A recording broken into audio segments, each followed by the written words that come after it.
Well, blended finance is something that can solve certain issues, I think, can solve certain risks. And that's usually the route that, or the, what you would like to use blended finance for. It's not a panacea, though. I mean, Jason, you've mentioned about having a proper management team, one that is willing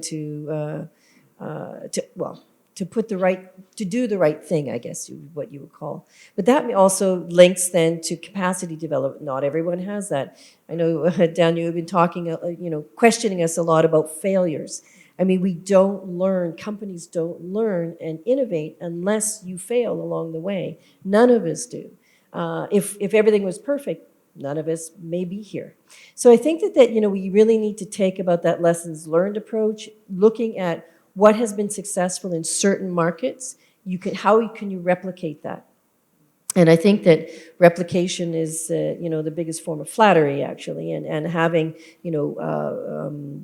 predictability, having frameworks. And this is why I mentioned frameworks, because it's having a kind of a standard rules and reg. What are the rules of the game? Because those are developed over time as to what works, what doesn't.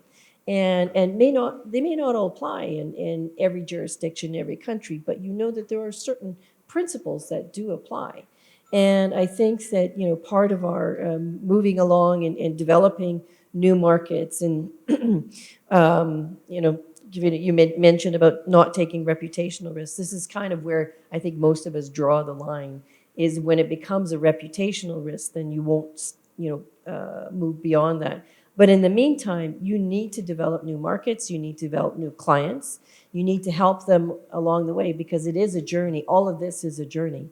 And transition finance is part of that. Not everyone is on the same page on transition finance and what that means.